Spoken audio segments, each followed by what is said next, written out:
الحمدللہ وحدہ والصلاة والسلام علی من لا نبی بعدہ، اما بعد۔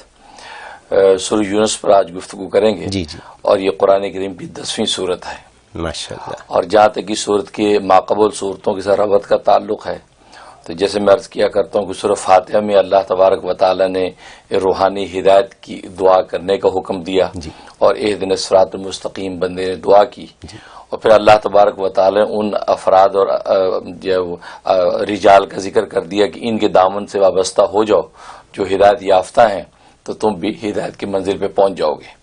اب جب منازل طے ہونے لگیں تو سب سے پہلے انسان کو حیوانیت اور بہیمے سے نکال کے انسانیت کے مقام پہ فائز کیا، تو صرف بقرہ نے وہ کام کیا کہ انسانیت کے انسان فائز ہوا۔ اب انسان ہے تو اس کے اندر نفس موجود ہے، تو نفسانی سے بھی نکلنا ضروری ہے، نفسانی سے نکل کے معرفت الہیہ پر فائز ہوگا۔ اس کے آل عمران آ گئی تو آل عمران نے انسان کو نفسانی سے نکال کے معرفت الہیہ پر فائز کر دیا۔ جب معرفت الہیہ مل گئی اور نفس کی تہذیب ہو گئی، انسان جو مہذب بن گیا، اب معاشرت کا حکم ہو گیا، سورۃ نساء آ گئی کہ عورتوں کے ساتھ شادی بیاہ، پھر فیملی اسٹرکچر بناؤ اور ایک گویا کہ خاندان جو ہے وہ تشکیل دو، کیونکہ اب نفس کی تہذیب ہو گئی، اب ایک دوسرے پر کوئی ظلم و ستم نہیں ہوگا اور یہ پورا خاندانی اسٹرکچر محبت سے چلے گا۔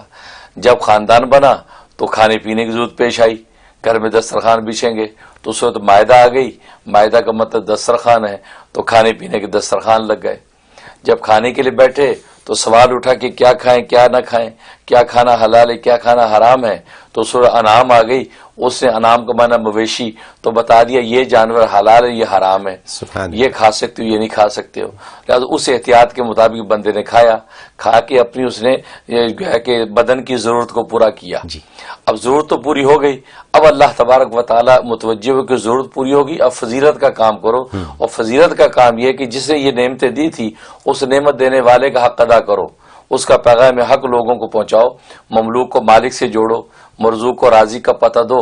تو سورۃ آراف آ گئی، اس نے تبلیغی احکام کا یہ حکم دے دیا کہ اب یہ احکام شریعت لوگوں کے اندر پہنچاؤ۔ اب جب تبلیغ کرنے کے لیے گھر سے نکلا تو ہر طرح کے لوگ ملتے ہیں، کوئی خر دماغ ہوتے ہیں، کوئی سلیم الطبع ہوتے ہیں۔ اب خر دماغ آئے تو ان سے مڑ بھیڑ ہو گئی، لڑائی جھگڑا ہو گیا، جنگ و جدال ہو گیا۔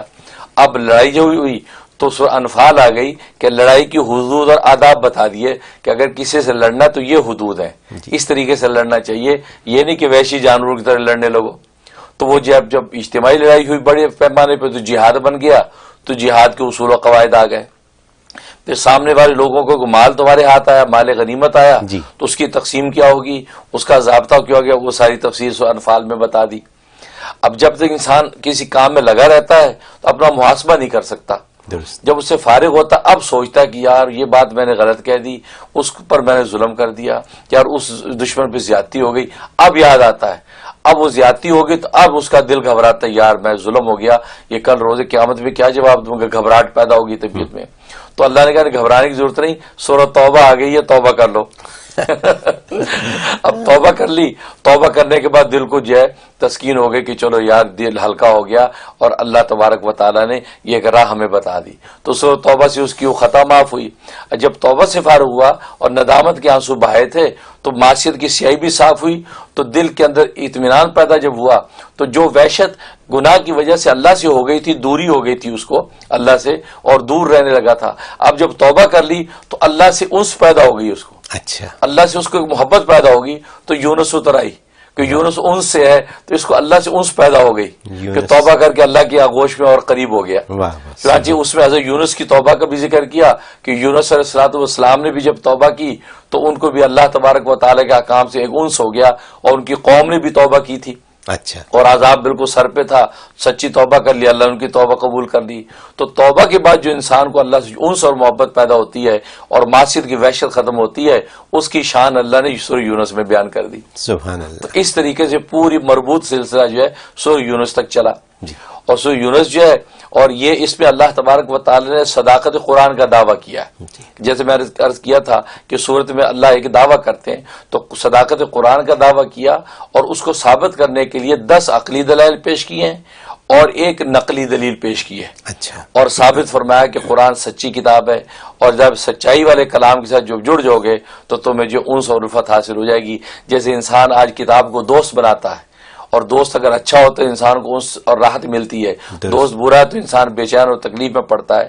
تو یہ قرآن جو ہے یہ سچی کتاب ہے، اس کو تم دوست بناؤ گے تو تمہیں یونس والی اونس مل جائے گی، کہ یونس کا لفظ جیسے میں نے بتایا اونس سے ہے جی، اور خود انسان بھی ان سے ہے. تو اللہ تبارک و تعالی آپ کو قلبی راحت اور اطمینان عطا کر دیں گے، اور دنیا کے اندر راحت مل جانا یہ سب سے بڑی نعمت ہے. بالکل صحیح. بندہ بعض دفعہ سامان راحت تو اکٹھے کر لیتا ہے جی ہاں. لیکن راحت نہیں ملتی، راحت اور سکون نہیں ملتا. جی. تو فرمایا کہ وہ یہ قرآن کریم جو سچی کتاب ہے اس سے تمہیں وہ انس و الفت حاصل ہو جائے گی. تو اس طریقے سے اللہ تبارک و تعالی نے سورہ یونس میں یہ مضامین بیان کیے. اب جہاں تک اس کے فضائل و فوائد کا تعلق ہے، لکھا ہے کہ اگر کسی پر بہت بڑی مصیبت آفت آ گئی ہے جس سے چھٹکارے کی کوئی شکل نظر نہیں آتی تو 13 مرتبہ سورہ یونس کا ختم کر لیں.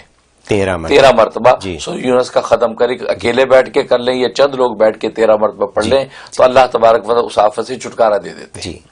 اور دوسرا یہ کہ اگر کسی کو جنات کا اثر ہو گیا ہے، جادو ٹونے کا اٹیک ہو گیا ہے، یا ایک باولا پن پیدا ہو گیا، خاص طور پہ یہ بچوں میں آٹیزم کا جو مرض عام ہے تو بچہ باولی حرکتیں کرتا ہے. تو سورہ یونس کے اندر اس کا زبردست علاج ہے کہ سورہ یونس پانی پہ دم کر کے اس بچے پہ صبح دوپہر شام 3 مرتبہ چھینٹے مارے اور یہ اس کو پانی پلائیں اور تیل پہ دم کر کے 2 قطرے اس کے کان میں ڈالیں اور سر کی مالش کریں. 21 ڈیز کر لیں پابندی سے، ایسا زبردست کے اندر اکثیر اثر ہے کہ وہ بچہ بالکل ٹھیک ہو جائے گا. تو یہ آپ نے بہت زبردست بات کی، لیکن میں اس سے پہلے آپ کی جو پچھلی بات مجھے آپ نے بہت خوبصورت بات کی کہ انسان بھی انس ہے اور یونس بھی انس ہے، یعنی پیار و محبت کی بات ہو گئی نا. انس کا مطلب ہے پیار. ٹھیک ہے. تو یعنی قرآن ہماری جو پیار و محبت کی جو باتیں ہیں وہ ہمیں سکھا رہا ہے. یہ اس میں یہی ہے. یہ فرمائیے کہ یہ صورت کتنی بڑی ہے جو کہ 13 دفعہ جن لوگوں کو پڑھنی ہو ان کے لیے کتنی آسان یا مشکل ہے. بالکل. یہ سورت جو ہے وہ 109 آیتیں اس کی. جی. 109 آیتیں ہیں، 10 رکوع ہیں اس کے. جی. اور مزے کی بات یہ ہے کہ یہ قرآن کی تیسری منزل کی پہلی سورت ہے، کیونکہ قرآن کریم کی 7 منزلیں ہیں. جی. منزلیں کا مطلب یہ ہے کہ جمعرات سے آپ تلاوت شروع کریں، جمعرات کو قرآن ختم ہو جائے گا. ایک منزل آپ روز تلاوت کر لیں. ایک منزل اس میں تقریباً 4-5 صورتیں ایک منزل میں آتی ہیں. بڑی صورتیں. جی.